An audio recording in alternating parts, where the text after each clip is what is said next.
I was just saying how excited I am for today's conversation between Dr. Cal Halvorsen and Dr. Derenda Schubert. And I know a lot of you are excited too, which makes a lot of sense. It was really gratifying to see how many people are excited for this conversation, just like I am. Before we get started, I'll just ask you if you have questions, please add them to the Q&A. That's going to help us moderate that as we get to the end of the call. It's going to be a short one today, just a half hour. And I hope you'll continue using the chat box for comments to connect with other participants. And you'll see that we are recording the session, so we'll include that recording in our follow-up email. So I just want to quickly say that Cal and Durenda have been connected to our work at CoGenerate, each of them for years. Cal started working with us back in 2008, and Durenda has been involved as a Public Voices Fellow in so many ways.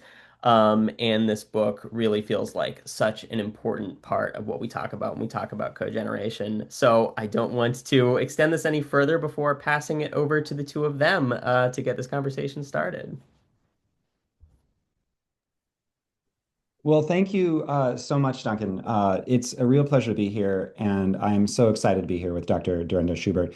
Derenda and I have known each other for quite some time, but we haven't had a chance to work together too much. And so I was really excited to get my copy of Derenda's new book, The Power of a Joyful Village, and to ask her questions about the book and hear her story.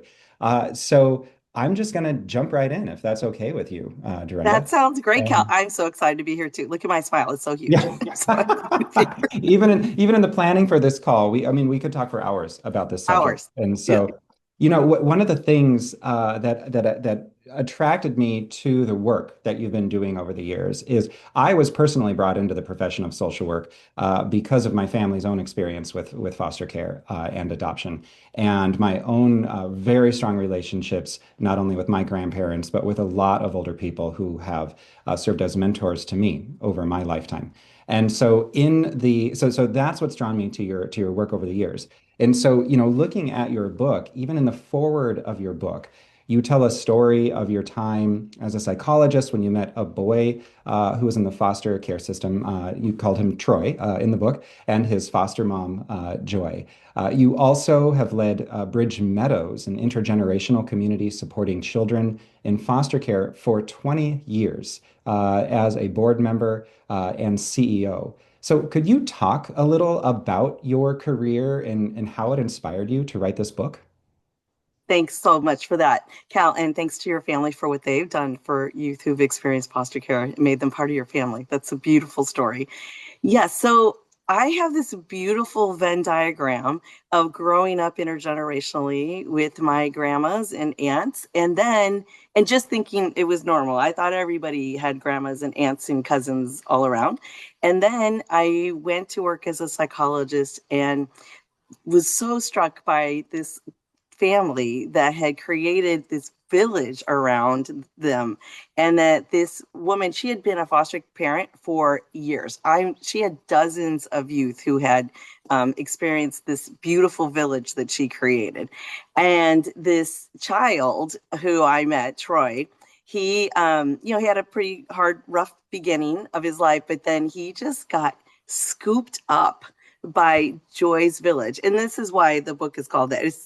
It's in honor of her joyful village that she created. And then fast forward many years, I meet him in the frozen food aisle. That is a true part of that story. You have to change the names to Yeah. protect them. But and he just was beaming about how he had a successful career in the military, and thank goodness for Joy, and he was still very connected, and he had family and the safety net. And then Bridge Meadows, my love, I see every day how the youth are just settling down their mental health. I get to see how parents are breathing because they have support. And then I get to see elders stand strong and tall and have meaning and purpose. And then I realized that foundation of my grandma's being there was the root for why Yeah. I believe so much in the power of intergenerational solutions. Yeah, and even in your book, you talked a little bit, I believe this is about your grandmas, but making pierogies at Yes. the church. Yeah. Yeah, so it's a fun story, but basically, I would go make pierogies with all of my extra grandmas once a year, and they were this safety net of grandmas who made sure I was on the right track. Although their right track was that I was going to get married, they didn't understand because their vision was they had come through Ellis Island to Chicago to from Poland, and they just thought, well, that's the next thing. She's going to go to high school. She's going to get that, but then she's going to get married and have a nice family. And I decided to go to college and then go get a PhD. And they were so confused. And so I tell the story how they gave me a scholarship of $500. These beautiful ladies who loved me so much, and they were so proud. My grandma had tears in her eyes. And then they would say this. Well, she's a doctor, but not a real doctor, but she's Yeah, still a I've doctor. gotten We that don't know too what as a that means. PhD. Yeah. Yeah. So I see that somebody asked us to talk about what is Bridge Meadows, Cal. Oh, that's great. Actually, could you say what is Bridge Meadows? Yes. Yeah. So Bridge Meadows, we create intentional intergenerational communities that support children and families who've been impacted by foster care, and then elders who are 55 and older of limited economic means. And we create these beautiful neighborhoods using universal design, and so everybody can get around, whether you're in a walker or a stroller, or you're on your little bike, and then with trauma-informed design. So if you all came to see Bridge Meadows, you would see a whole lot of windows for line of sight and just this sense of safety and no dark corners. And it's beautiful, and it's intentionally beautiful so that people feel worthy. And we are now up to 3 Bridge Meadows communities here in Wow. Oregon. And our next one is in Tacoma, Washington, breaking ground in April. And then we just have them all down I-5, and we just learned we got a congressional award for one of them. So our vision is that, Dorenda's vision is that they're everywhere, but our board's and vision right now, we're going to stay in the West Coast, but we would love to figure out how to help others make Bridge Meadows. And we are so grateful that our friends at Treehouse Foundation came ahead of us, and they are 5 years older than us, celebrating 20 years, and we are celebrating 15 years of our first community being open. Oh, that's absolutely wonderful. And I should say I also do some work with Treehouse Foundation as well Yeah, in East Hampton. we're all family. All family. Yeah. And so in your book, you had a whole section just kind of that goes through almost like the history of how different generations have lived together or haven't lived together. And so how have you seen this change over time? And why have we changed how we live together across the generations?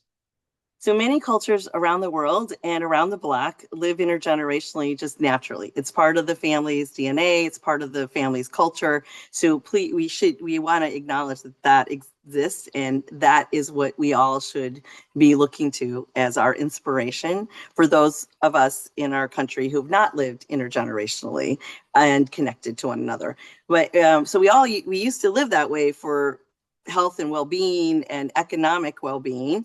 And then as highways were built and transportation expanded and educational opportunities expanded and jobs expanded and suburbs came to be, and none of those are bad things. But the consequence was we started pulling away from our family of origin. And also I want to recognize that not all of our families of origin are safe places to be. And so when I say family, please know, everybody, I'm talking about your birth family and your chosen family. Mhm. And so we pulled apart, and then we started doing things like senior centers and childcare centers. And we started doing programming for age segregation. And so we thought that was a good idea, right? Because elders like to be with elders. That's the myth. And then kids like to be with kids. That's the myth. And it is a myth. They really like to be with each other. I do admit that our elders do appreciate that they have their own apartments and that they can go take a break. So yes, we all need a break from noisy children. But coming together, we learn from each other, and we have each other, and we feel like we have meaning and purpose, and we belong.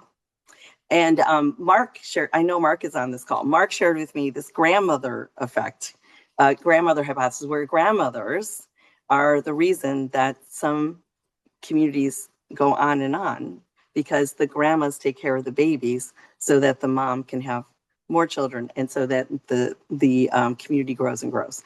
And so we have to just honor those things and recognize that if we live intergenerationally, we have a safety net. Yeah, yeah, I completely agree. As someone who grew up just a few blocks from my own grandparents and I was there all the time, there was something very meaningful to that. Yeah. And so, since over time it feels like many of us are living further and further from people of Mm-hmm. different ages, what are some of the consequences of that, if we call it age segregation, if you will? Well, the biggest one that our former Surgeon General wrote about was the epidemic of social isolation, is that we are pulling in and not having time with one another, just anybody.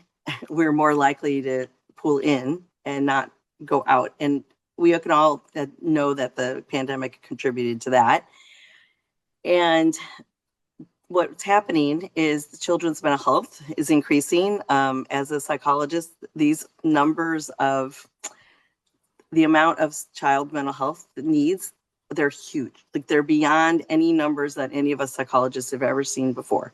Now, one might wonder, is it because we're more open to that idea that children need mental health care?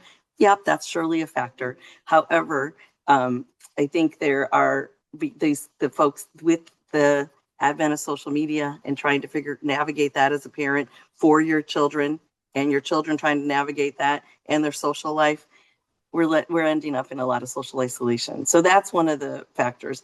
And then this sense of, do I belong? And, in the past, we've kind of thought that social connection and belonging were these just nice, fluffy things. It's, if you got it, it's nice. But actually, they're crucial and critical to our well-being. Our brains are wired that we are connected and that we have time together, that we lean on each other. That is how our human brains are connected. And so when we're having this social isolation, there's stress and anxiety, and that's what we're seeing in our country. And I know there's a lot of other reasons why we're seeing that, but for youth, definitely that's what's happening. The loneliest, according to research, the loneliest people in our country right now are young adults. Yeah, yeah, that's true. That's true. And so one of the solutions to this is intergenerational living. And that is the key focus of your book. And in the middle of your book, you have a ton of examples. You describe things from age-friendly communities to blue zones to shared sites, university housing for older adults, co-housing, and then communities like Bridge Meadows that support families and children experiencing foster care and older adults. And so, some of these models can feel very regimented or difficult to create and how they come together, and others less so. So, could you talk a little bit about kind of the variety of types of intergenerational living and communities that are out there and how people can get started? Because it seems that there's a little something for everyone. Yes. Oh, definitely. And it's so exciting to see all of the intergenerational programming that's going on in our country. And it was really important to me to highlight the Eisner Prize winners and fellows because they're my friends. And so there's a lot of stories of those folks doing great work across our country. But I would start with in your family. There's things we can do in our own family, in our own community to do intergenerational living. So I know I enjoyed cooking with my elders and also storytelling. There's nothing better than listening to the stories of the elders as kids. And now some people might say, "Oh, my grandkids get bored." Hang in there; they're listening. Or while you're driving, just start talking. They're captive audiences. Yeah. And then FaceTime, and then ask the youth, what are you worried? What are you into now? And come alongside them. Go to the soccer game, go to the watch the recital on the social media, and be with the kids. So, but one thing I would say is, could we get rid of the kids table? Because could we do that? Maybe kids table just for dessert, or maybe have the kids table during dinner and do everybody together for dessert, because I know it's the big joke, like, oh, the kids table. I certainly was at the kids table, but Yeah, I would what too. if we had an everybody together table for most of the holiday meal? All right, in your neighborhood, get to know your neighbors. Like our colleague Marge Kleinman does stoop stories. And in her neighborhood, she sits on the stoop, and people come by and they make friends. And then there's even an opportunity to have a big book block party once a year. So that's pretty exciting there.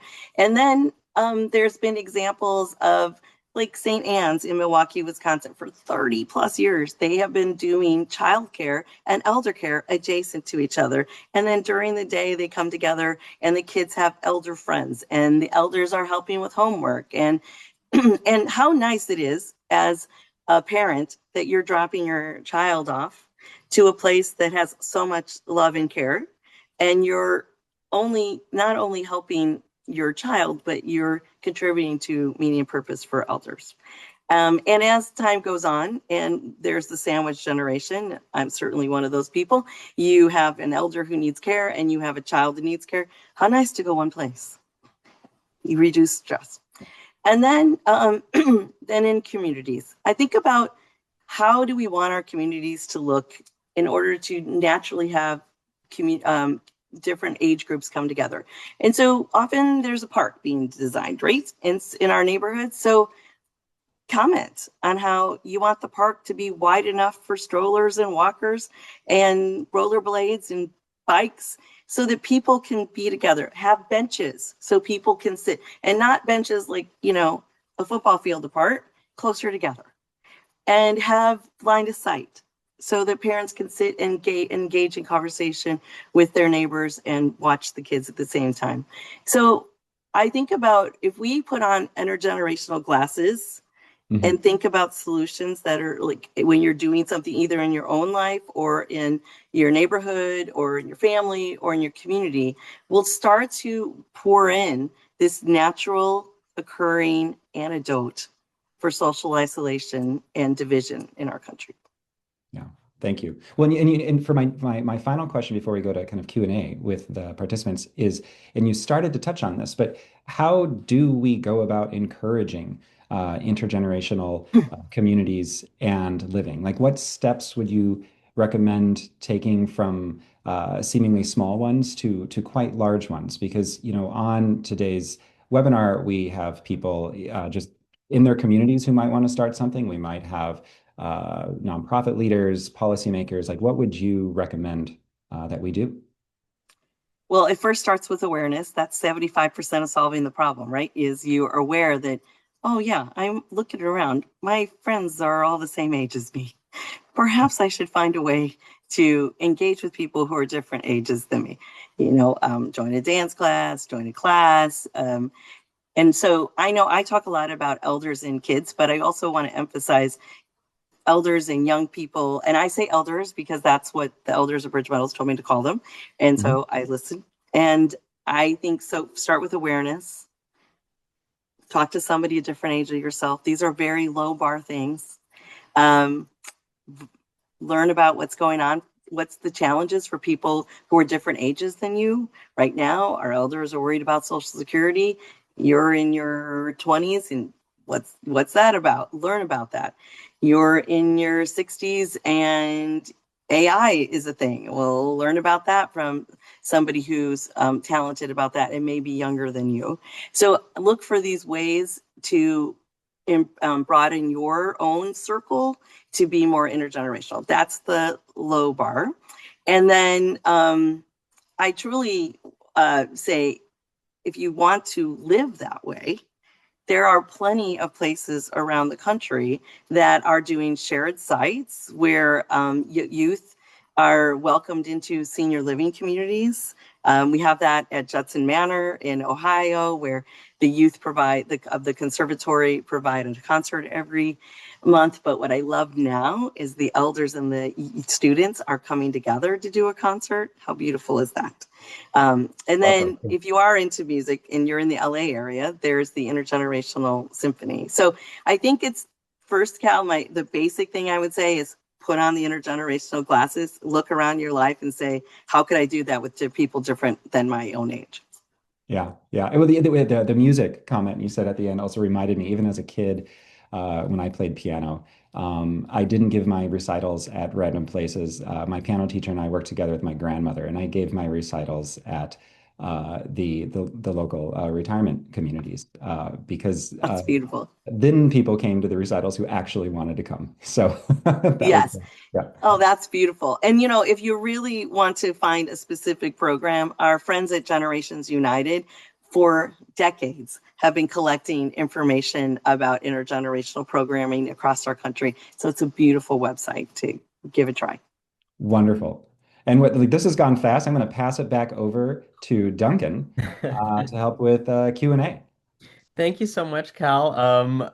Let's get started because I think there are two questions here that really dovetail. Betsy is asking about the economics of Bridge Meadows, and Susan was asking about ideas for funding new communities. And I'm curious if you could talk a little bit more about the mechanisms by which you make Bridge Meadows work and how that can help people who are interested in starting their own intergenerational communities.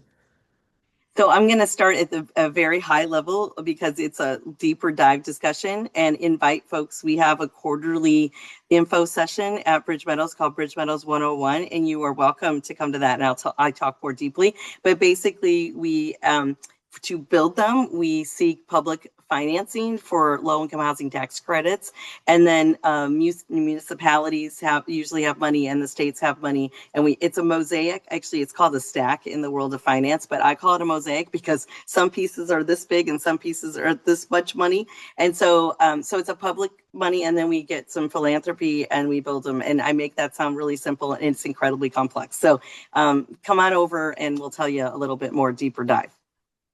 And if anyone in the chat I feel like might have a link to that, I can also include it in the follow-up email, Derenda, so that people can have more information. And can I ask a Yes, I follow-up? see somebody asking when the next one is, and I don't have it at the top of my head, but we'll tell you, Duncan, and you can share with everybody. Perfect. And one of my follow-up questions to your response, Brenda, is my understanding is even some of the funding mechanisms themselves, in a sense, are age segregated. How have you dealt with that to Uh, fund an overall high quality program for everyone who lives in your community? so we have relied on the Older Americans Act to help guide us. So there's been legislation that can help guide us to thread the needle of making intergenerational communities. And so we end up under senior housing, and then we can have 20% of our community be under the age of 55. That's getting more difficult to do as we have families who are being reunited coming to live at Bridge Meadows, which is a beautiful part of our story. And so we are having to find other ways to do this so that we do not violate fair housing laws. And so stay tuned, everybody. It's a lot of opinions from lawyers, and Eric and I are going to do this together, figure it out. But so that's what we've done so far, and I'm happy to share that in the 101. But thanks for asking, Cal. Um, I think there's a fascinating question here from Lucy, who asks, how do you think intergenerational living connects to the fact that the US and I think pretty much every country is aging overall, and we're seeing more and more older people and fewer younger people? Well, all the more reason to do intergenerational, to really emphasize intergenerational solutions, because we have elders who have so much time and wisdom to share with the younger generation. And we have 5 generations in the workforce right now. And there's a lot of research that talks about how do you navigate that. And so I always think about our elders are an asset. They are not a burden. They're an asset. And instead of, the retirement age was created before we added 30 years of longevity. So the retirement age right now is a myth, right? So we have to think about, just because you've hit a certain age doesn't mean you're done. It means you have so much more to give. And just because you're little and young, your opinion doesn't matter. That's not true. You matter. And I see it every day at Bridge Meadows, where all of the older folks and the younger folks are living with meaning and purpose. So to answer you directly, it's like fold everybody in.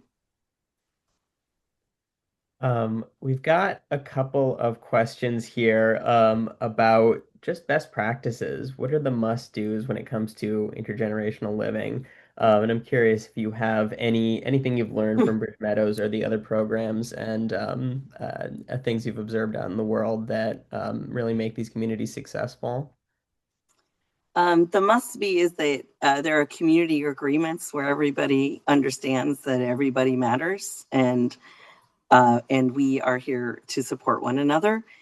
I think in the Bridge Meadows communities, and we have a therapist role who helps knit those communities together. I think when you are designing an intergenerational program where people might come for the day or an hour or two and leave, is you sit down and you create the community agreements of how we're going to be together. A beautiful example of that is at DeRote, and my friend Mark Merity has a program where they bring together youth, young adults or older teenagers and elders, and they talk about a civic conversation. And each of them first goes through a training about how we're going to be active listeners and be respectful. And then they come together and do the same training. And then they talk about really hard topics in our country. Our friends at United Neighborhoods, Terry Kalber has created a whole document about how to do intergenerational programming, and with much more guidance and much more detail. But Beautiful. first, respect. Thank you, Derenda. I mean, I think that's such a good place to start. I want to do just one more question here before we wrap up, which is from George. How do we combat some of the stigma we see against intergenerational households? And I think this is true, George. You point out this is especially true in the US, in particular against children who continue to live with their parents after they turn 18. Thank you for asking me that question, George, because I was just talking with a group of leaders who all grew up intergenerationally, and they asked me the very same question. What do we do, Derenda? What do we do? I think that we speak out about the benefits. We use our voice and talk about the benefits. And this is how we all grew up. My husband lived at his mom and dad's house until the day we got married. So we just have to talk about the benefits. And actually, I think right now, uh, the youth can't leave college and go buy a house or go live in an apartment that they can afford. And so the economy is actually forcing us.